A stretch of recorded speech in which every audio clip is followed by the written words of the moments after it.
So I want to welcome everyone to tonight's Crown Speaker Series event, Life, Love, and Judaism, a conversation about writing and spirituality. I'm so glad that you've joined us. My name is Claire Suprin. I know many of you, although not everyone. And I serve as the Assistant Director of Jewish Studies at the Crown Family Center for Jewish and Israel Studies here at Northwestern University. Tonight's event is part of a series of events. This is, I believe, our fourth or our fifth, sponsored by friends of Renée and Lester Crown in honor of their support of Jewish studies and Israel studies at the university. I want to tell you a word about the center. For those of you who don't know us, we are an active hub of scholarship and teaching with 17 affiliated faculty members from fields that range from history to religious studies to the study of literature in a range of languages. Together, the 17 of us teach more than 40 courses every year that enroll more than 700 students, and we offer both a major and a minor in Jewish studies. Tonight, we are very excited to welcome two authors for a panel discussion about Judaism and Jewishness and writing. By way of introduction, I think the simplest thing I can tell you is where this program began. And it began with the observation that there were a number of really exciting memoirs being published this year by Jewish women. And we wanted to recognize that, to take advantage of it. And so here we are tonight with two writers of two of those memoirs. Although, Abby, I have to tell you, your agent informed me very sternly that your book is not a memoir. It is kind of a memoir. It is kind of a memoir. The more of it I read, the more I decided it was okay to call it a memoir. We're going to talk tonight about the content of their individual books and also about the process and the experience of writing about one's religious life, especially as that religious life is expanding and contracting and changing. Our guests, as you likely know, are Tova Mirvis and Abigail Pogrebin. I will introduce them individually in a moment and then moderate tonight's discussion. When we finish, we'll have some time for questions from you, and then there will be books for sale in the lobby, and our authors have agreed to stay and sign books for a little while. Before any of that official program begins, I want to thank Nancy Gelman, our program administrator at the Crown Family Center for Jewish and Israel Studies. Together with Katie Genio, our program assistant, and our work studies students, really deserve that round of applause for overseeing the logistics of tonight's event. So, novelist Tova Mirvis is the author of Visible City, The Outside World, and The Ladies' Auxiliary, which was a national bestseller. She's also a widely published essayist, and I'm sure that many of you, like me, read her essay about eating non-kosher pizza in the New York Times Sunday Style section just a few weeks ago. That essay was based on or drew from her most recent work, The Book of Separation, which chronicles her decision to stop being an Orthodox Jew, a decision that involves divorcing her husband and renegotiating her relationships with friends and family, as well as with the Mass Pike.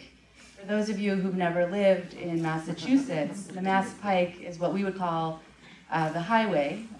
It's the major road that connects Boston with its suburbs and the rest of New England. And she joins us tonight from Newton, Massachusetts. Journalist Abigail Pogrebin is the author of the bestseller Stars of David, Prominent Jews Talk About Being Jewish, as well as One and the Same, a memoir about her experience growing up as an identical twin, and the Amazon Kindle single Showstopper, about her brief experience as a teenager on Broadway. Her recent book, My Jewish Year, 18 Holidays, One Wandering Jew, began as a series of columns in the Forward newspaper, and it chronicles a year in which she researches and observes almost every Jewish holiday. Almost every Jewish holiday. There's always a few more you can discover. Along the way, during that year, Abby mourns the death of her father-in-law. She endures the good-spirited mocking of her parents' husband and children, and discovers new meaning in the Jewish life she was already living. She joins us tonight from Manhattan. Please join me in welcoming both Tova and Abby tonight.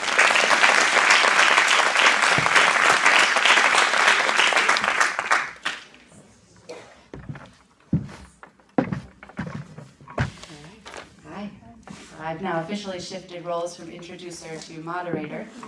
I wanted to start by asking each of you, in whichever order you prefer, to talk about the circumstances that led to you deciding to write the books that you wrote and published this year. You start. Well, I really think of myself as a novelist. And one of the nice things about being a novelist is that you get to make things up. And there's always that sense that you pull from yourself, but it's not only yourself. You're inventing and changing. And right before my third novel came out, I had been writing an essay that I really thought I was writing mostly for myself. I was writing about my Orthodox Jewish get ceremony, in which I came to realize that I was really forging a separation, not just from a marriage, but from the world I was raised in. And I thought this is something I would never put out in public. This is just a private sort of way of understanding what happened. And I kept working on it, and for a variety of reasons, I ended up deciding I was willing to publish it. And I sent it to the New York Times, mostly thinking, what are the odds anyway? They would take it. It seemed like a safe bet. And about an hour later, I got an email saying they loved it and wanted to publish it. And I felt like writing back saying, I'm just kidding. I can't possibly do this. And I ended up, I didn't know when it was going to run, and I happened to be in Costa Rica on a hiking trip where, I thought, well, the essay will come out once I get back. I won't think about it for these few days when I'm off the grid. And there was one spot where I could check my email, and if you held your phone at a certain angle, and I saw that the essay was going to be run the following day. And I think if I've learned one thing as a writer, it's that when you put your most private, painful story in the New York Times, a rainforest is a very good place to be. It was such a sense of exposure. And then I came home and I had hundreds of emails from people who had read the essay. And some were from family and friends, but really for the most part, they were from strangers, from men and women, old and young, from all religious backgrounds, who had read the essay and wanted to share their own stories with me of divorce, of religious transformation, really of change of one kind or another. And I think that experience made me realize that I had the stomach to write something this personal. Can you all hear, or are these working? I would say, just the way Tova said, she wore the fiction writer's hat. I wore the journalist's hat for most of my career. And some of you may know I was 60 Minutes. I was a producer for Mike Wallace for 6 years, and before that for Charlie Rose, for the Charlie Rose Show, and Bill Moyers. So when I switched to print, which was really because I had kids and wanted to see them and not always be on planes, I started writing for magazines and eventually wrote Stars of David, which was, I think, a very backdoor way of reckoning with my own Jewish identity. And I did it in not maybe the most intuitive way, which was to sit down with famous Jews. I think some of our highest achievers, whether it be Ruth Bader Ginsburg or Steven Spielberg or Natalie Portman or Mark Spitz, and say, does this matter to you? Does this still matter to you? Whatever you were raised with, Jewish education or rituals, have you held on to them? Have you passed them on to your children? Realizing that I hadn't really asked those journalist questions of myself.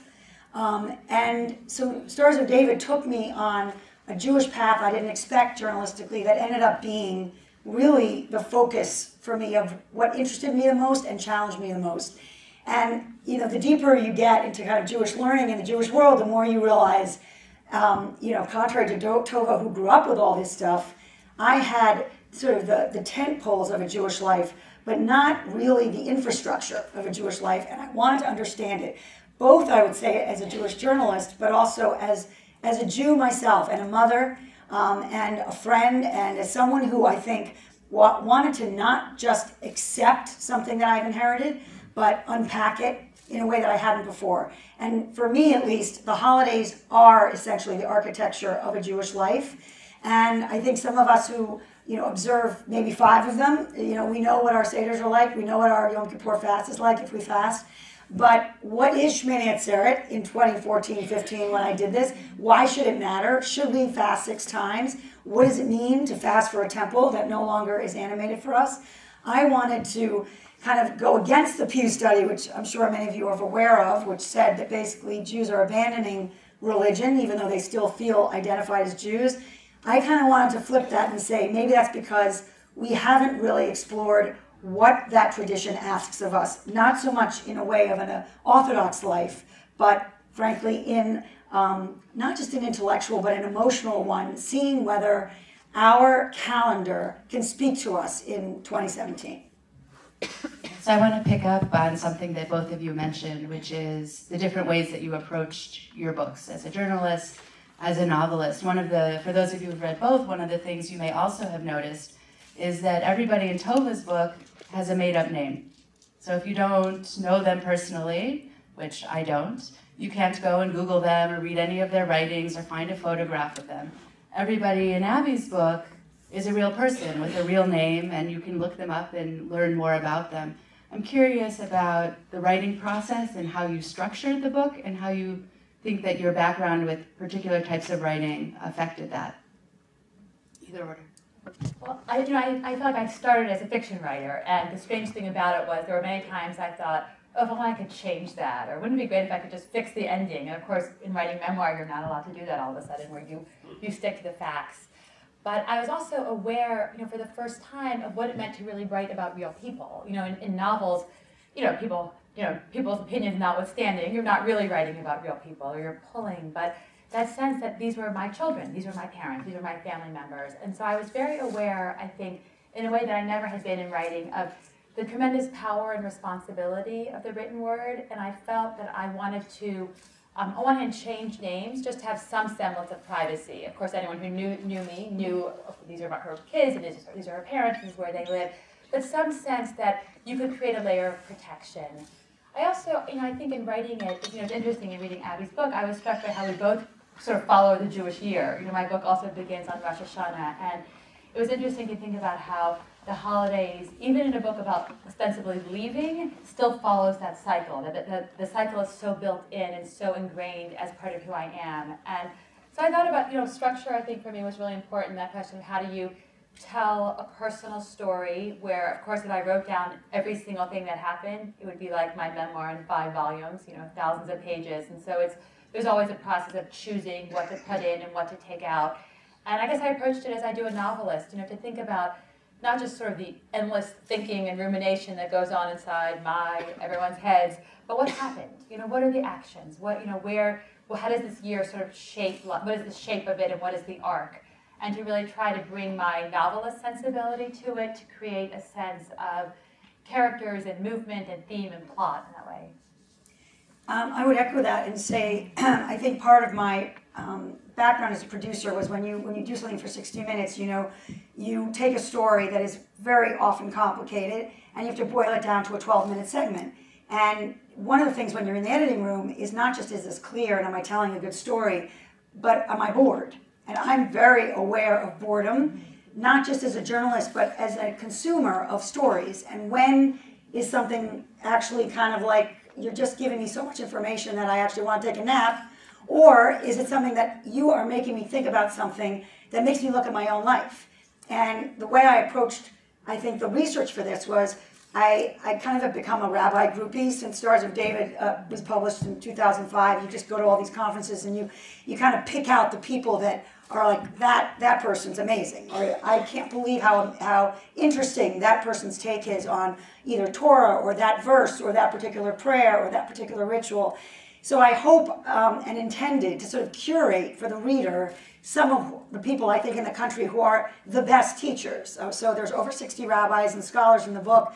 And I wanted someone to pick up this volume and not see it as medicine, not see it as some kind of slog, but a very lively narrative and story where hopefully also not only you're learning something, but you're saying, does this reflect in my own life? Whether, frankly, someone is Jewish or not, but particularly if someone has a Jewish story themselves, and every Jew has a pretty good story.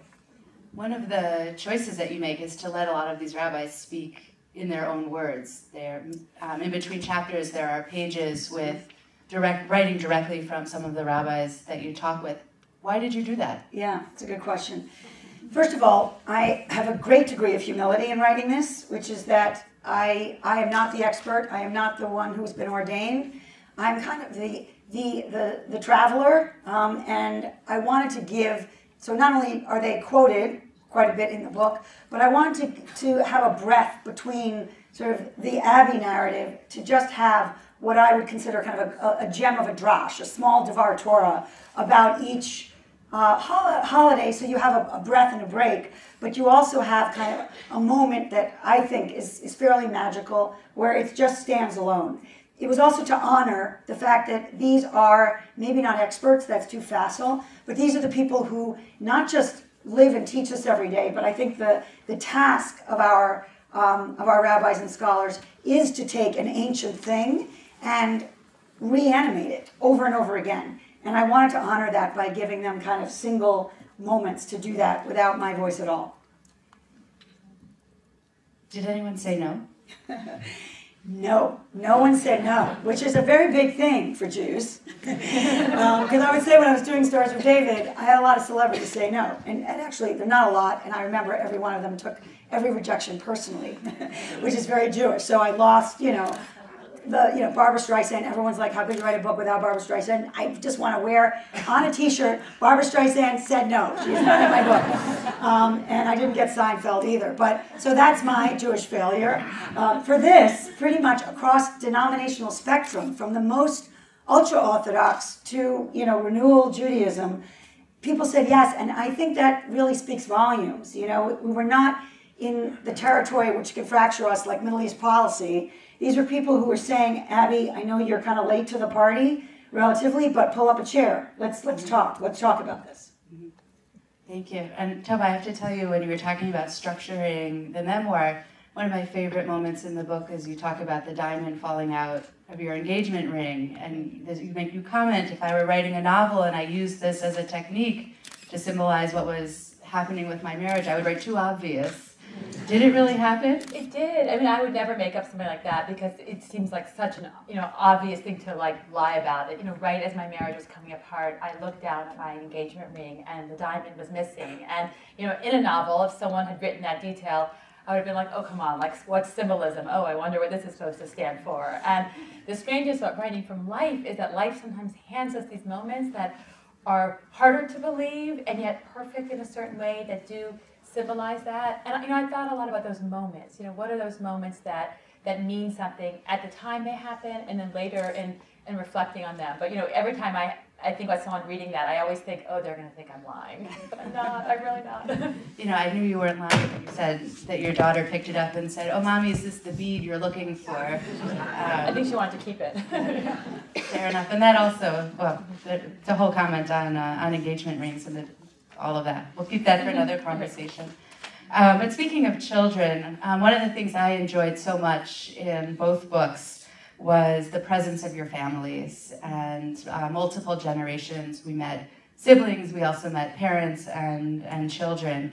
And Abby, you write about how your mom's feminism meant that she exposed you to only a small slice of organized Jewish life, but that organized Jewish life included feminist seders, which for most Jews were not part of their exposure.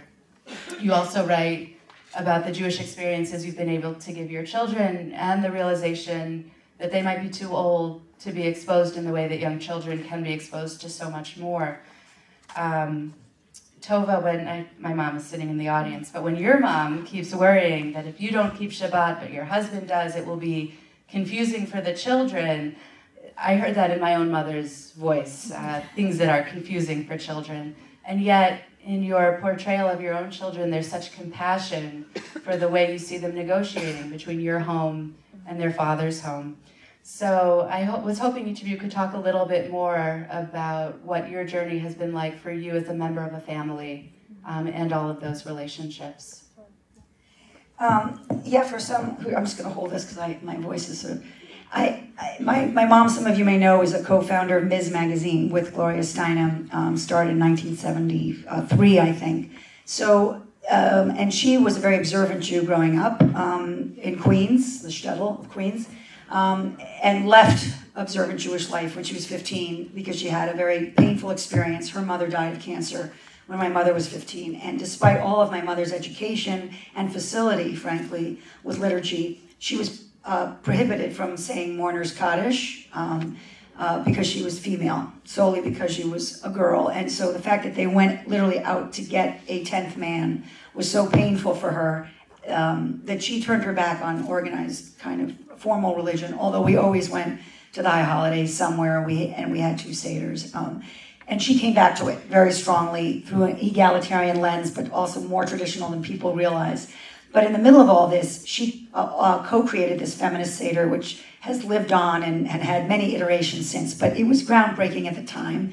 And you can imagine, a whole bunch of women sitting on the floor, including Gloria Steinem and Bella Abzug, I hope some people remember her, with her big hat.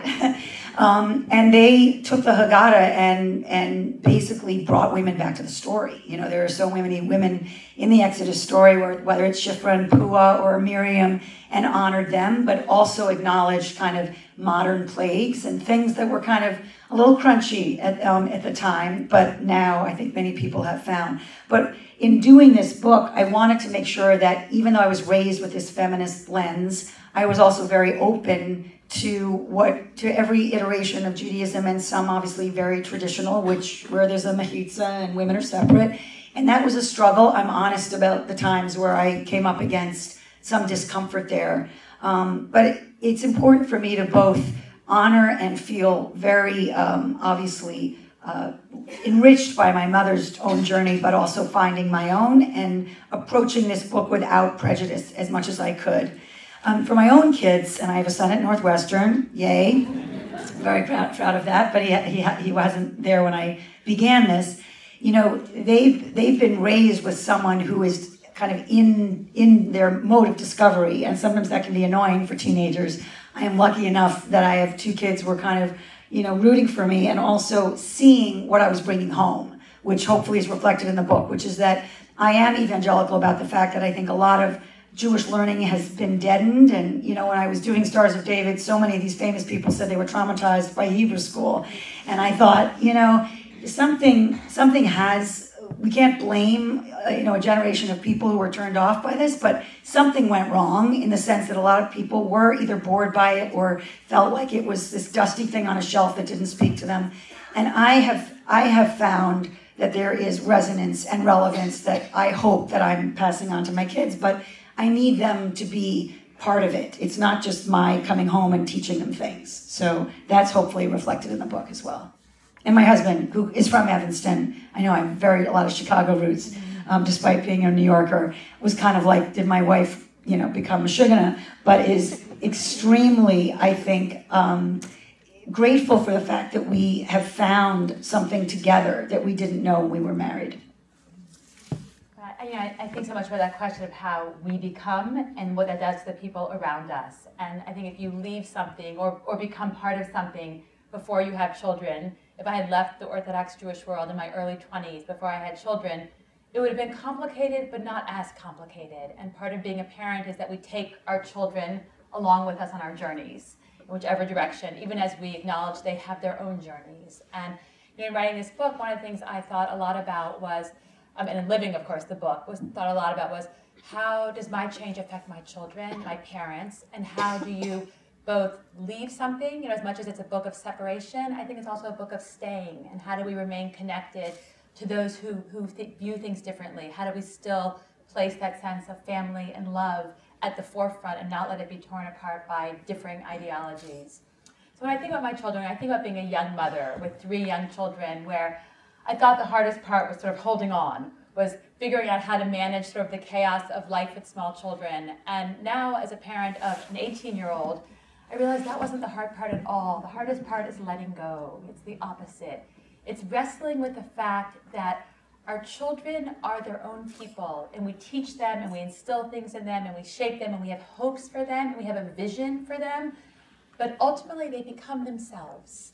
And it's a painful lesson sometimes. It's not always so simple, that idea. And I think about it both as a mother and a daughter. And one of the things that I really wanted to explore in the book was my own immediate family, where my older brother is part of a Breslover ultra-Orthodox community in Sfat in Israel. My younger sister is modern Orthodox, and then there's me. And my middle son, who is a big sports fan, I was sort of explaining this to him, and he thinks of everything in sports terms. And he calls my parents Nana and Gaga. And so he says, I guess Nena and Gaga must feel like they're 1 for 3. You know, only one of the kids is like them. And I told my parents this story, and they said, no, we're 3 for 3. And I think the challenge of parenting really is that you teach your children, but also you make room for the fact that they might think something else. And you know, you mentioned my pizza essay. You know, a piece of the book was in the New York Times, and it was a very nerve-wracking piece to put out because it was an essay about my middle son. You know, he's called Josh in the book. It's very strange to use the fake names, but he, for many years, was sort of chafing at the Orthodox world we lived in. He was sort of the one who was always sort of rebelling, didn't want to wear a yarmulke, but sort of had his own sort of journey within it, even at a young age. And I was initially very cagey with the kids about the fact that I was no longer Orthodox as I had once been. And he asked me if I would take him for if I had ever eaten non-kosher pizza. I thought, oh, do I tell him the truth? Do I, you know, is this a moment where you bring your full self as a parent? Or do you sort of say what they're supposed to hear? Or can you speak authentically about who you actually are? How much do we share with our children of our own true lives? And after much hemming and hawing on my part and wrestling, I eventually did take him, but I told him that we could only eat vegetarian pizza. I'm a vegetarian, it was very important to me. And he accepted that, but I sort of saw him eyeing all the different options in this pizza store. And he turned to me and said, you know, if one day when I'm older, I decide to eat pizza with meat on it, will you still love me? Oh, wow. And I just thought, that's the question, right? I mean, that is the question. When we change, or when, you know, we don't get to decide how everyone will change, do we still have that possibility for love and connection? And can we connect across these ideological lines in so many ways in our world where everything seems to be ideological and complicated? And so I think, you know, in writing about my family, I think those were really the questions I most wanted to explore, that sense of separating and yet connecting. So, you know, when you write questions for a moment like this, you write them in a vacuum. And so thank you for creating the conversation that I was imagining. So one of the things I was thinking about in preparing was the degree to which Judaism is often described, and I think often lived, as a religion of action rather than belief. It's not to say that there aren't certain things that Jews are supposed to believe. And I'll tell you, this is a little bit of an aside, but our 3-year-old has developed we don't know where it came from, a very funny habit. My husband will sing the Shema with the 2 boys before bed every night, and he sings it in Hebrew, and he's started singing it in English. Of course, it ends with "the Lord is one." And even before now he finishes the Shema, the 3-year-old will yell out, "No, the Lord is 2!" And he's recognized that it drives us crazy, which is why he continues doing it. And I listen every night, and I think to myself, well, does it really matter that he's saying this? Doesn't it matter more that he's hearing the Shema every night? And it gets back to, in some ways, this question. I'm a scholar, I can't help it. This question, you know, are we about what we do or what we believe? And I think most often, especially in contrast with Christianity, we define ourselves by what we do as Jews. So, you know, we try to figure out who's in the community, who's not in the community. We ask, you know, well, who keeps kosher and who doesn't? Who goes to synagogue on Shabbat and who doesn't? Who drives there? Who walks there? Who goes once a month? Who goes every week?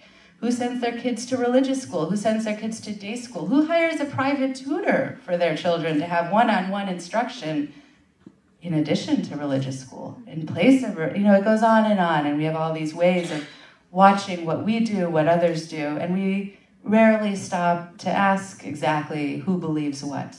But in both of your books, we get a glimpse into the internal and the conversations about what we believe, what we don't believe. There's a moment, Tova, in your book where you describe sitting in your Orthodox synagogue and really struggling with your own relationship to what's going on and just wondering, are there others here who are struggling as I'm struggling? Does everybody here believe or not believe?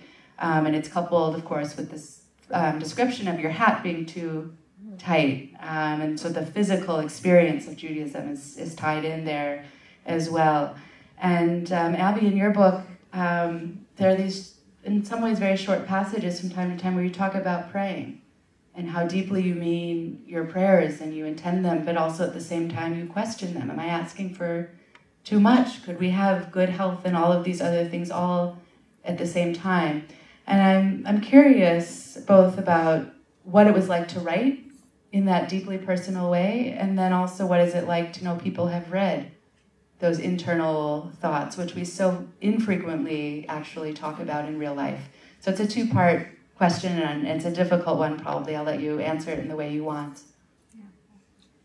I mean, I think you've hit on was probably the hardest part of it for me, which is that it feels somewhat indulgent to talk about one's own faith and one's own struggle with prayer, which I would just admit that I do struggle with it. I think that Judaism is a demanding tradition. There's just no question about it.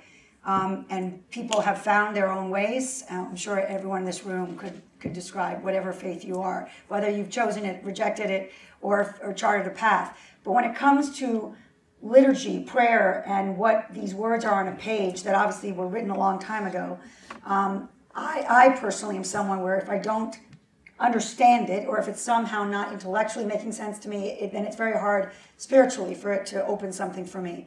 And I had many rabbis say to me as I was doing this book, sometimes it's not going to be a cognitive experience. Sometimes you do, and then something happens. And that Sinai, line of "you will do, we will do, and we will hear," is I think important as a way in that I hadn't quite experienced before. Is that there are many things you are supposed to do. And reading Tova's book and knowing that she was in a car when she knew she was normally supposed to be, on Erev Rosh Hashanah in a synagogue, and just how jarring that was. There are places you're supposed to be and things you're supposed to be doing at a certain time. To me, there was something very powerful about the unanimity of showing up together, but also it was sometimes hard to say, am I feeling what I should be feeling at this moment? And can I talk about the disappointment sometimes when I didn't, sort of like the chorus line, song, and I felt nothing. There was so much preparation for Yom Kippur. There was so much front-loading of atonement and introspection and heshbon hanefesh, which is accounting of the soul, that I really felt ready, and yet kind of was waiting for lightning to strike, and it didn't. But also was aware that sometimes I was feeling things and not, almost like it had passed me by without realizing how intense those moments had been. And I'm sure, I hope, that you all relate to that too, where sometimes it does feel, at least for me, that God was in the room, and you sometimes didn't notice it until much later. So both things were happening to me, and I really tried, and also had an editor who pushed to say, I feel like you're not being honest enough here. Go back and go back to that moment and tell us a little bit more truthfully what was happening for you. Did you keep notes as you were going, or was it all? Well, sometimes you can't write, obviously, especially in Orthodox settings. I'm pretty anal about mental notes, but I also found that there was sensory memory, where sometimes I would listen to a song or kind of go back to the food or something that was happening that triggered it for me, or a text, because often it was, Tova talked about how the diamond happened, meets you where whatever you're feeling somehow. The narrative unfolds itself. And that, I was losing my father-in-law during Hanukkah when I was writing this. I never expected that the menorah would suddenly take on a different meaning in terms of light or the diminishing of light when I was experiencing that loss. And that's, again, something if you put it in a movie, it would seem really, really treacly and saccharine. But when those things hit you and you're paying attention, it writes it down for you. I think that the tension you describe between belief and belonging really runs through the center of my book and my question, I guess, about my relationship to the Orthodox world. And I think for a long time I was very aware that I could be Orthodox as long as I observed. So if I dressed the way I was supposed to, or if I kept my kitchen the way I had always had, it almost felt like it didn't matter what I actually believed. And I know that there's sort of this tension in the Orthodox world about belief versus belonging and the placement of actions at the forefront. Yet, I think belief matters. I think it matters what we actually believe. And so that my experience became one of inauthenticity because I eventually, as the years went on, that gap widened between belief and belonging. And I became aware that I was doing things because I wanted to fit in, because I was part of a community, because I was in a marriage and a family, and that was just what we did.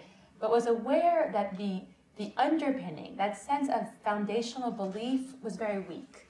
And I think to know that was a very threatening feeling, because everything, of course, is presumably stacked upon belief. And if that goes, then what happens to all those actions? And I think in writing about that, it is the place that felt most exposing, to really ask myself that question that for years and years I shied away from. It was sort of a back of the mind, don't think about this moment.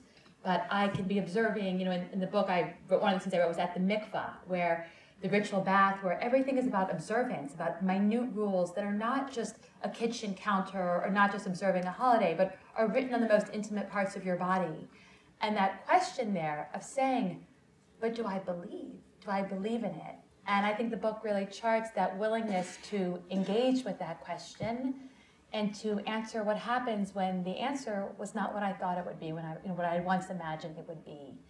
And I think the the sense of writing about it, that, I also had an editor who would, again and again pushed, can you be more honest? Because, of course, memoir is tremendously exposing. And I think about my second novel, The Outside World, I wrote about a man who described himself as an observant agnostic.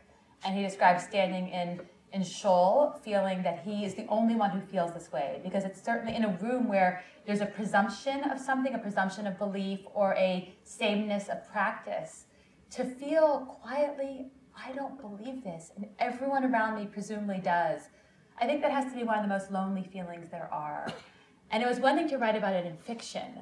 When all of a sudden, in writing memoir, that same question gets asked of yourself, it is exposing. And I always feel that sense of the strangeness of it for me as a writer. But I also feel, I think what moves me as a writer is that urge for honesty, that sense of, can you talk about this? Can you say not what you're thinking, but what you're really thinking? And I feel like I write in the hope and in the spirit that there's an interest in a willingness to have those conversations that make us uncomfortable, even make me very uncomfortable. Yeah. Thank you. I'd like to know a little bit more about your lives now, because your memoirs both cover a period of several years ago. I know, Abby, you were 2014 or 2014, 15, and then I kind of revisited it 15, 16. Okay, and Tova, what year? 2012, I believe. So 2012. So not that much time has passed, but enough that I wonder what your spiritual life looks like now. Abby, I loved when I got to the end of the book, and you have a short epilogue where you ask, well, has it changed me? And it's yes, no, yes, no, yes, no, with a reason, an explanation for each yes and each no. So if you could talk a little bit about the yeses and the nos.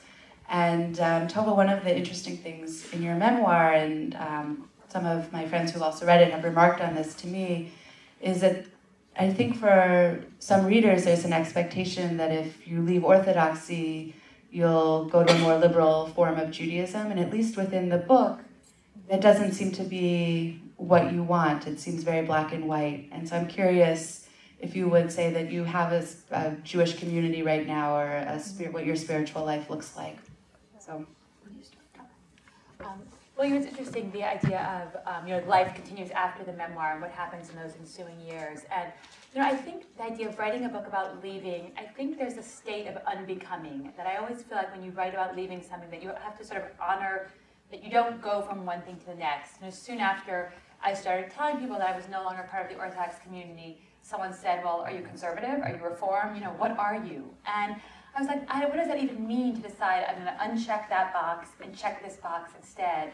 I don't think our spiritual lives or emotional lives work like that. And I always think of this sort of desert space between places, this sense that you move slowly over years from one to another. And the state of no longer being something, I think, is a very powerful place to be for a time period.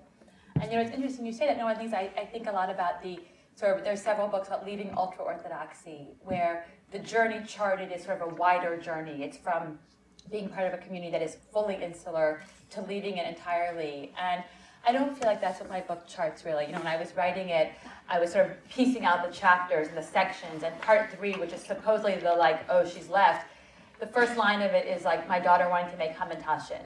And I was like, oh God, does this count as a book about leaving if, by page 250 we're like in the kitchen making hamantaschen still? And I was like, no, but that is a kind of leaving, because not every leaving has to be entire or absolute. And I understand the urge to leave fully. I think that leaving creates scars, and when you leave something, there's that sense of rupture. And any kind of return to it, you carry that sense of scar with you. And so I think for me, that sense of still being very much part of the Jewish community, and particularly the Boston Jewish community, which I love very much, and having my kids in pluralist Jewish day schools there, it in some ways, it forces that question into a more active space. When I was sort of trying to be the person I was supposed to be and remain in something that didn't feel alive or meaningful, but was sort of continuing because I was supposed to, there's sort of an automaticness to it and a roteness to it. Leaving requires you to actually do the work of deciding, how do I want to engage? And so reading Abby's book was so interesting. I was like, oh, I love this stuff. This is so interesting. This sense of, can you re-engage? Can you leave and recognize, I think, the change, and yet decide where you want to engage and be a part of it? And so I would probably place myself in that state of, it doesn't look the same as it always did. It doesn't look like, there's not that same sense of obligation, which for me was a very large part of my observance. It wasn't what is meaningful, let me do it. It was, I have to do this, so how can I make myself want to do it? Now it really comes at it from a different angle of, where do I connect? What is meaningful to me? What do I want to pass on to my children? What do I want to, for myself, how do I want to celebrate holidays so that there is that sense of authentic connection, authentic meaning to them? That's great. And I think what Tova raises is this idea of choice, and whether we inherit something or feel burdened by what we have been given or is expected of us, and then what we come to on our own. And, right now, it's a little bit complicated where I am because I happen to be president of my synagogue, which is just this other role that I somehow landed in very unexpectedly from where I started. But it's a Reform synagogue. It's Central Synagogue. Some of you may have heard of it. It's a historic synagogue with 2,300 families, very wonderful and demanding New Yorkers. And and I have 6 months left of a 3-year term. It's been incredibly meaningful, but it makes you see day to day what Judaism, in its kind of structure, can give someone who is at the hardest time of their lives. Something I just hadn't seen up close before, but I know in my role, which is, this person is suddenly had a terrible diagnosis, and that person just lost a child, and this person is having a gay marriage, and this person is freaking out that their child might marry a non-Jew. And, when you see that kind of high relief every day, it sort of changes what I went through in my kind of Jewish exploration, and almost makes it not moot, but I kind of wish we were having a dialogue that could absorb all of it, including, reading Tova's book and realizing that when she talks about belief, I was so with her that I thought, what does anything I've discovered mean if you can get to a point where when you grew up with all of it, it suddenly, in a way, loses, it becomes something that isn't as animated as I have discovered it to be, and is that naive of me, in a sense, to have discovered something late and found the animation in it.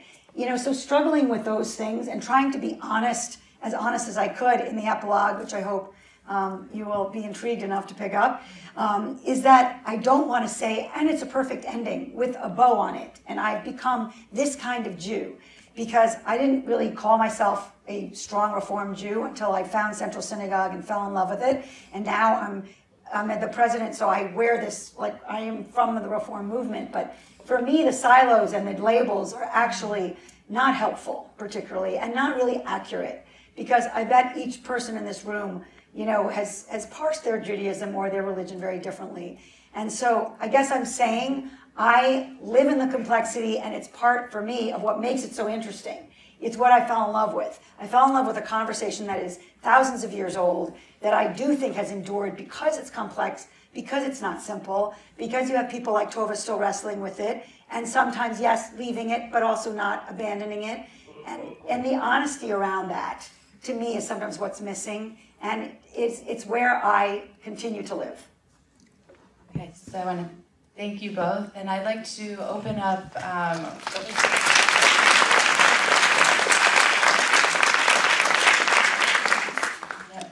the conversation. We have time for some questions from all of you. Nancy here has a microphone. We have these very long rows, and I don't want the people in the middle to feel they can't ask questions. So we'll just pass the microphones along as needed. So over here, we'll start right in the middle.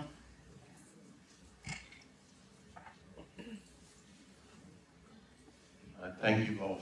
It's fascinating. I've read Tova, I've read all three of your books, and I'm starting your separation book, and I think what I got from the very beginning of the book is understanding the first three books, how outsiders are such a change in, I was used threat, and also a impetus to do change for good things. So I wonder if you might want to comment on that. It's interesting when I think about how I've always had this fascination with outsiders, and sometimes I attribute it to my Southern upbringing. I grew up in Memphis, and there was always that sense of, strict community of who's in and who's out. And I think, I'm going to paraphrase Flannery O'Connor, who said, someone asked her, why do Southerners always write about freaks, is the term she uses, and she says, we're the only ones who can still recognize that. That when you have a carefully ordered world, that's when you can have an outsider or an insider. And that, that has been a fascination for me. And I think one of the ways I'm interested in the theme of the outsiderness is because someone trying to come into a world is what sheds the most light on what that world looks like inside. And so my first novel, The Ladies' Auxiliary, was really about a woman who converts and wants this world, and she wants to be part of the Orthodox Jewish community in Memphis, and yet she's not like everyone. She doesn't know their social norms or their social codes. And I guess it really does follow, that theme has followed me. And maybe when I think about my memoir in light of those books, I think that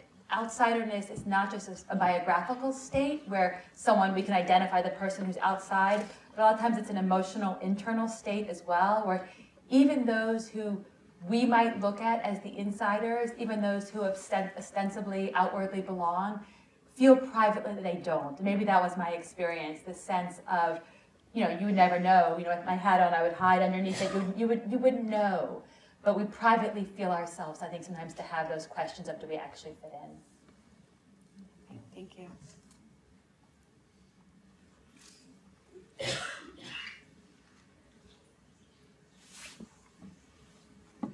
As you mentioned, the religion or tradition is pretty patriarchal, so I kind of wanted to ask you how you cope with it or handle it.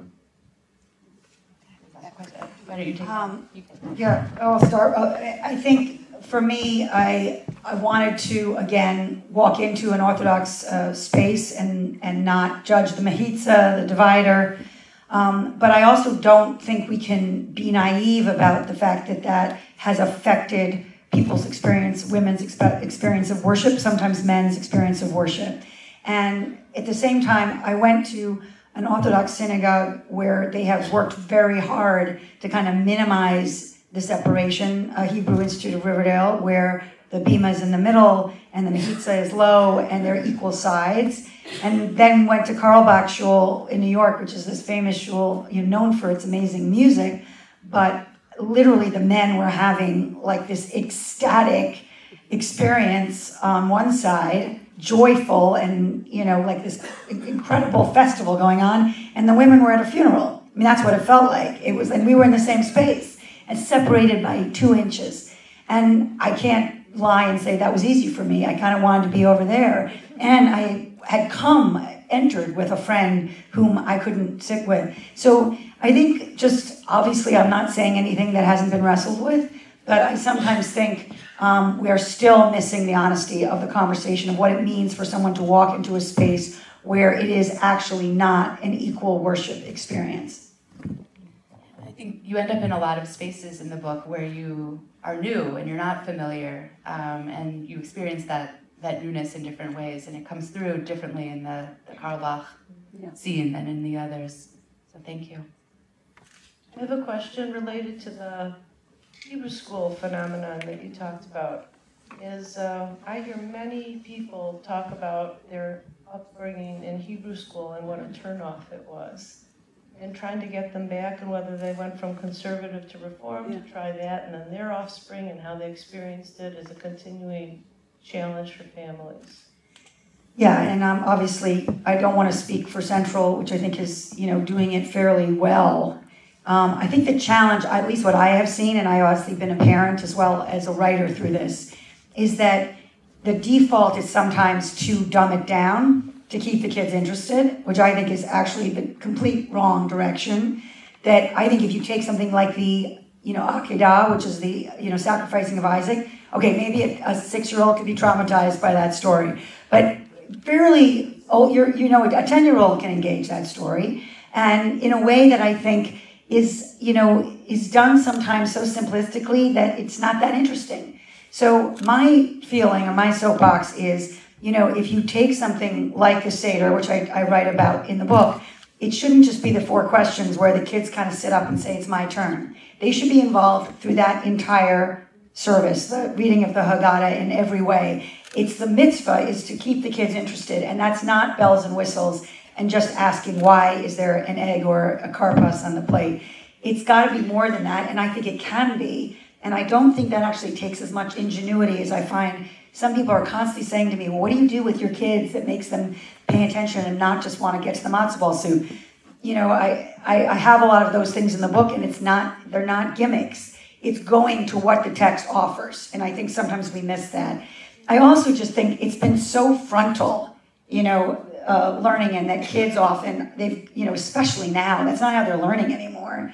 And we haven't really adapted, I think, in Jewish education necessarily to this new world where kids think differently, absorb differently. And I just, again, believe we haven't been as innovative as we might be. And then finally, it's that you want to say, give it one more chance. Because I think if we're honest about it, when my kids were bar and bat mitzvah, we had to go to 1 million of these services. And I would walk out of most of them and say, why would any of these kids come back? Really, this has been, talk about medicine, talk about a slog, talk about being on your phone surreptitiously. I don't blame you. This is just endless and uninteresting. And no, I don't think we should have a drum circle to make these kids sit up and pay attention. But there are these moments where you've got a kid as a captive audience. Can you not make this tradition come alive for them, that they maybe say, that was kind of great. I'd come back for that. I once had a friend, a fellow writer, who told me that he made sure to send his kids to Hebrew school because he wanted to inoculate them against ever becoming too involved in Judaism.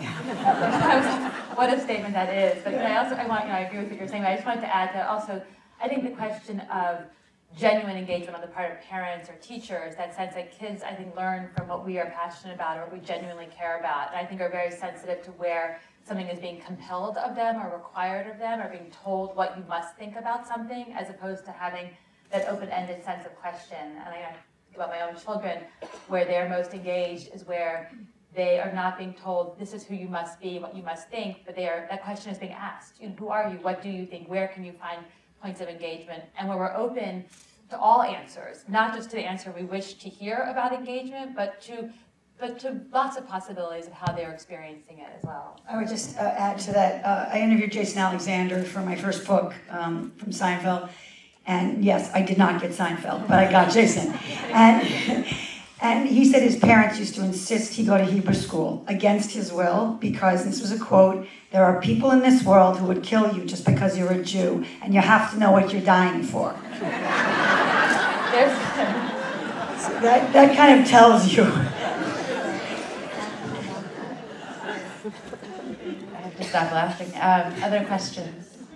Yeah, thank you both. Really very interesting, because a lot of us here are wrestling with the same things you have wrestled with. About a week ago at the Oneg, at our synagogue, I saw a woman that hadn't been at the service, and I said, oh, welcome. And she said, I don't normally come. I just stopped in because I don't believe in God. And she just told me she didn't believe in God. She didn't feel like she belonged there. So my question is, and I thought I helped her with it a little bit, but I'd like to hear from both of you, because you're talking about belief and belonging. And so if you could talk about what you would say to someone who said that to you, I don't believe in God, so I'm not sure I belong here. I told her no one here believed in God either. That kind of God. Well, you know, I think part of what's so interesting is, can you say that? You know, I think there are lots of places where that might be thought, or I don't know if I believe in God, or I don't believe in the kind of God that we are talking about here, or my notion of God is more complicated. I think for me, my sense of what is hardest is when that's sort of like the open secret that no one can talk about, that it's or even doubt, even with people who do believe, to acknowledge that there's doubt and question. And I think the way it becomes alienating is when that statement or question is taboo. And you know, I used to have this fantasy, I was going to have everyone put their heads down in the middle of shul and do, okay, like, well, I won't tell anyone, just a quick show of hands. Who actually really, really believes that sense of when can you talk about it and when are you allowed to say it? And I think just even her being able to say that to you and you being able to respond opens up the possibility of engagement in a wider variety of saying, because I think, you know, for me, my experience was the pretend, the game of pretending to think and yet not thinking. But if you can say, I don't know that I believe in a sense of command or religious obligation or a God who watches my kitchen, but I connect to the idea of Jewish history, or I connect to Jewish culture, or I want to be at this Seder because I connect to this story, that I'm part of this story. When you enable people to have that honest conversation, I think it's when you pull in so many more people without that sense of, I'm here, but I think what you're describing is her feeling of, I don't really belong, I'm pretending. And I think that pretense is what we need to do away with, because that is what keeps people out the most. I would completely agree in that honesty is so much of what's missing here, partly because people feel like it's not even on the table. But I would also say many of the people I spoke to talk about how absent God is from the Bima often. And for those who travel and listen to sermons, as I do a lot, you know, it's surprisingly not in the conversation for Jews very often. And I was just on a panel with David Gregory. I don't know if you've been with him yet on the circuit, but you know, he wrote a book about finding God, you know, finding faith. And I was listening to him almost like, God, you sound like a born-again Christian, you know? And he acknowledged that people have reacted that way. Jews have reacted that way to his book. It's like, we don't talk this way. Jews don't talk this way. We don't talk about God that way. We don't talk about God protecting us, finding, you know, the Lord. I mean, there are words he's using that honestly I almost never hear in sort of New York, even more observant life. And so I think even just, I mean, obviously that's a sort of high-level conversation to have with this person, but giving her permission to say, you're not alone, and even the idea of can you be a Jew without faith is something that I think is a fascinating and important conversation to have. And also, you know, what my rabbi has done is also open, you might actually have seen God or felt God and not put that word to it. But let's talk about what that might be for you or not. I've also been thinking so much, by the way, that God is not sort of the central part of the conversation. Somehow the Book of Separation is being very widely read by people who've left the Mormon world. And it's sort of been this fascinating experience of getting lots of emails from people in that world and doing this podcast. And their God, you know, they sort of talk about, do I believe? You know, what is my faith? And that is not the central question. It's, do I observe? And so that, I almost feel this embarrassment of like, oh God, it's such an awkward subject. You know, the sense that we're not, even when I was Orthodox, that sense that, you know, if you talked about God, you were like a little crunchy, a little out there. It wasn't at the centerpiece. It was observance. And I agree with you that to put, you know, whether you attach belief or not, that larger question, that big sense of meaning and purpose, and why are we doing this? Some of us just go to the Oneg because the food is good.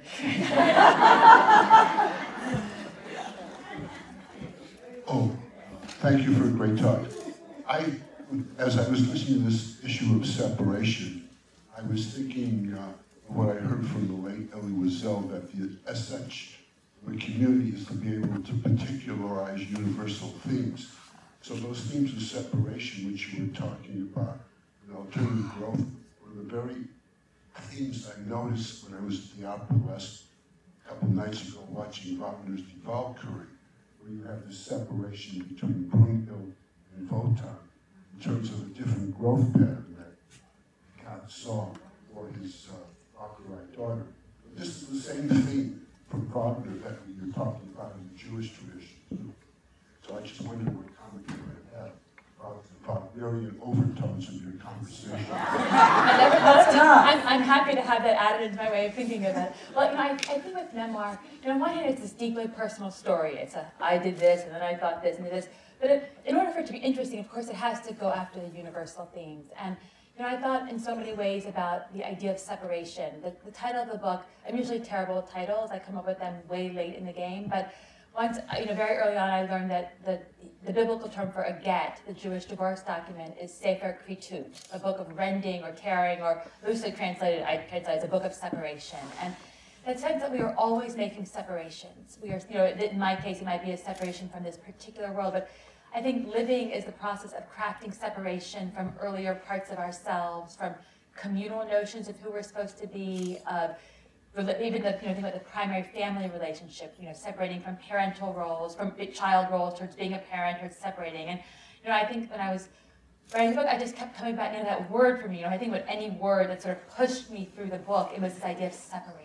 And that sense of tearing apart our own selves, and even writing the book is another way of separating from my own sense of the private experience, from my sense of the lived experience versus the written experience. But I come back to that word again and again because I think that to live is to separate. It's to separate from ourselves and to separate. I think maybe for all the book is about a marriage and a religion. I think probably the central separation is from a fixed notion of who we think we are to who we might become, and a fixed sense of living according to an external map or voice towards strengthening and crafting that internal voice and bolstering that. So I appreciate your pulling out that word very much.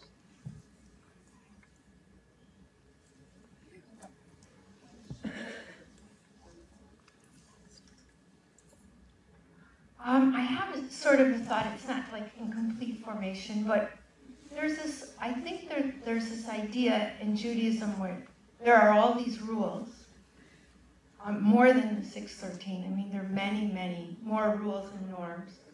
But that if you get too close to the source, you could burn yourself. Sort of like Moses couldn't get too close. I mean, the face can't get too close to that scary, raw power or spirituality that Judaism has put all these fences around to, I don't know if it's to protect us from that raw power, or that people could go crazy. They say you should, not look, go forward, but not delve too much into these spiritual arts because there could be a madness that results. So I think sometimes Judaism wants to go for the rules, like is your elbow covered and are your knees covered, your ankles or whatever, but is the mechitza high enough or low enough now, instead of wanting to delve into these issues of the spirituality or the warm feeling or understanding what all of that is. I don't know, there's a little bit of a danger spot is what I'm pointing to. Do you find any of that in your search for spirituality? Well, it's interesting. There's a motif throughout Jewish texts and Jewish traditions of not looking. I think so much. One of my probably foundational childhood memories is being the little girl in the holiday service where you aren't supposed to look at the Kohanim, the priests, as they bless the congregation. And that sense that, I remember as a child, that urge to peek, and yet that sense that you're not supposed to. And that, I think that's a tension in Jewish life. I think what they did, you can't see the face of God, where you don't look and where you do look. And it's an interesting one to sort of parse that question of when do we face something head on and where do we look at it through layers or shielded. And I think there's so many places that sense of layers or veils around that sense of truth. I think what I would say maybe in response to that is, I think the danger in holding up the idea of not looking is it prevents you from seeing, sort of essentially, it prevents you from seeing the thing that maybe you need to see. And so, I'm not sure this is what you're saying, but my sense is the idea that we can't look too closely and we have to observe requires you to believe without knowing if you actually believe. And it goes at odds with that question of investigation and being willing to push closer. And I think about my writer self. My writer self knows that whenever I have that, I hear that writer voice all the time, that inhibited writer voice that says, don't get too close to that, don't go there. And that's always the writer voice I have to push past, that sense that you unpeel something, you pull off layer after layer after layer in writing, because there's the urge to name it and to touch it, which is, so I think that is a tension in terms of maybe religious life and the writing life, and where I think that ultimately you have to see as a writer. You have to be willing to look. And I would just add to pick up on the rules part of it, the 613 and more. One of the things I found in looking at each holiday was how many things have changed, have been reinvented all the way along. And things that are now strict and absolute were completely not. You take, for instance, Simchat Torah, right? When we mark the ending of the Torah cycle, well, that became a celebration because rabbis decided when we went from the 3-year cycle to the 1 that there should probably be kind of a party, right? There should be some kind of acknowledgement that we finished this cycle. Whereas before, there wasn't sort of a demarcation so much because it was over 3 years. So trying to ask the rabbis and get to when did that change and realizing that that's just the way it's done now. And similarly, Hanukkah, where I had so many Orthodox rabbis say that Hanukkah is a warning, Abby. Hanukkah is an example of what can happen when we assimilate, when we water down our Judaism. The Maccabees were essentially the ultra-Orthodox of their day, preventing us from losing our difference. And we have to watch that now because, as they said to me, this is happening all over the place. People are watering down their Judaism, and quote unquote, this is a quote, Judaism isn't anything you want it to be. That was what was said to me. And then I had another rabbi say, Abby, Hanukkah is an invention. It was because they didn't get to celebrate Sukkot because Jewish practice had been outlawed by Antiochus in 167, can't remember that year. And here they were making up for the fact that they had to skip Sukkot. That's why Hanukkah is 8 days. So the idea that that's part of the brilliance of Judaism is that it's adapted and it's changed. And sometimes I think this idea of what is fixed and what is not fixed is not just hurting us, but is actually inaccurate and wrong and making people feel like something is more codified and in a way stuck than it actually is or ever has been. Okay, we have time for one more question, and I'm going to use my prerogative to let my husband ask it. Well, forgive me. He's sitting here in the front row.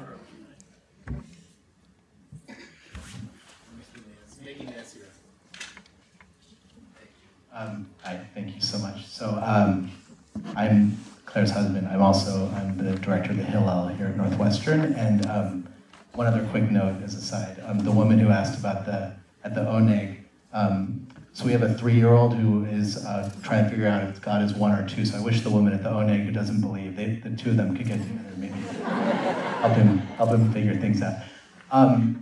Thank you so much, both of you, and it was really special. The work I have the privilege of doing here is working with young people and trying to help them to consider or to kind of move along on their journey of what does it mean to be Jewish and figuring out how that connects with who they are as human beings. And I think listening to both of you, I'm hearing a lot about your journeys, and I know, Abby, I know a bit better, and I know the work that you did in the book. And I'm thinking from both your perspectives, and maybe particularly Abby, there's a lot of nuggets here of what you learned along the way. Do you think of what you did as a how-to book to some extent for young people or for really anyone as they're going along their journeys? And then Tova, if you'd like to answer, it's a very particular, it's your story, but also in the way that you've told your story, reflected on it, and then enable, I think, others to enter into telling and thinking about it and reflecting on their own experiences. So maybe if both of you could talk about the aspects of your works as, in a way, how-to books for us. Someone jokingly said, is this a how-to book about how to leave a husband and a religion? Don't worry. Your memoir can't be that. There's no sense of the instructive. This is what you should do. I think someone said to me, what does your book teach? And I think that question of, I don't feel like it has like a, you should do this or do that. I think that you can never map someone else's path through their own life. Any book, I think what a book can offer you is that question of what does it mean if you come to feel that you are not living authentically or that you're not living who you actually want to be, or if you live consumed by fear. You mentioned the Mass Pike, part of the book sort of traces a sense of fear. What happens when fear prevents change or prevents action? And maybe the how-to in the book is the sense of, on one hand, of saying that you're not the only one, that these questions are ones so many people feel. And I just think about the past month or two since the book has come out, the number of emails I've received from people just saying, like, me too, whether it's someone who is part of an Orthodox community and says, I question, or I struggle, I am in this world, but I struggle, or someone who says, I live in the shadows, I'm not really, and I want to be, or someone who says, I left it, and it's lonely, and it's hard, or it's wonderful for me. The how-to maybe in memoir, I think, is less about a step-by-step what to do, but an expansion of the possibility of feeling and making space for stories that don't adhere.